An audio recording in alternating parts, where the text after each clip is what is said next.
Hi folks, I'm Dan Titus and you're watching The Truth Teller Show. What's up everybody? James Roberts, The Truth Teller here for newscaller.com. I want to go ahead and give you an update on the first annual Newscaller Town Hall event we had at Knockout Pizza. I will try to get the unedited version of the audio via the podcast on Podtastic Saturdays up in the morning, so check that out. It's probably going to run around an hour long. I'll break it up hopefully into 4 sections so the download isn't too bad. As for the attendance on the event, I'll go ahead and give it at around a C+, a C at best. We had anywhere from 35 to 40 event goers. I would have really liked to have seen more people within the community at the event. The venue held around 89 people, so that was a little disappointing. As for the content though, the content I would definitely have to give it an A. There was a lot of raw emotion there, and you're going to hear a lot of that on the podcast, so I'll try to clean up the audio a little bit for you. Very disappointed with the Sheriff's Department, Superintendent, or the district spokesperson. I invited them out and they, for some reason, were just missing in action. It was a beautiful thing. There was at least 5 or 6 students that spoke at the event, and they didn't agree on all issues, which was expected, but one element that they had common ground was they did not bash Sultana High School. They had love for their school. They had a lot of school spirit, and that was fantastic. As for the there were 2 parents that spoke also, and I would like to just give them a nice shout out for attending and speaking. The teachers rolled real deep at this event. The teachers were in full effect. I think I counted maybe around 10 teachers that were there. Several of them spoke. Check out the podcast.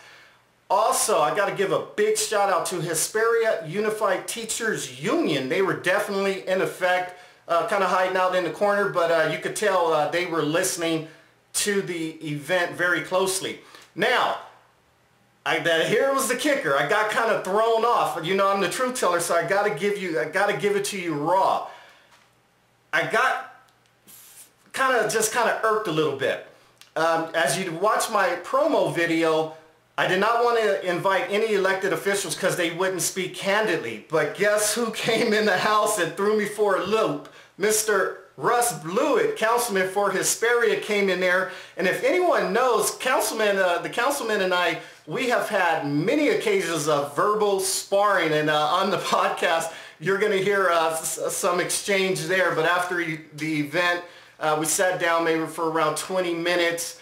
Had a nice conversation. I was a little irked because I thought he was trying to hijack the event via a photo op. He ended up getting it anyway, but you know what? You cannot knock his hustle. He's a good politician. After the event, he was shaking hands and kissing babies, and he was definitely working the room. So a big shout out to Mr. Russ Blewett. He was the only elected servant that came out to the event, so we can't knock him there. So definitely it was a learning experience for me. It was my first one putting on a town hall, but you know, I was very pleased though. I was a little disappointed in the numbers, but overall it was a good experience. So stay tuned. We will definitely have some more events like this. Also, White Tiger Martial Arts, Knockout Pizza, and 5-Star Party Supply. Can't give enough thanks to them for donating their time on this one. Knockout Pizza is definitely going to be the new watering hole for the city of Hesperia when it comes to town hall events or just events in general. It's a fantastic venue for us to just gather. It has a home feeling, and that's what we need. So check out the podcast in the morning. I'm James Roberts, The Truth Teller. Peace.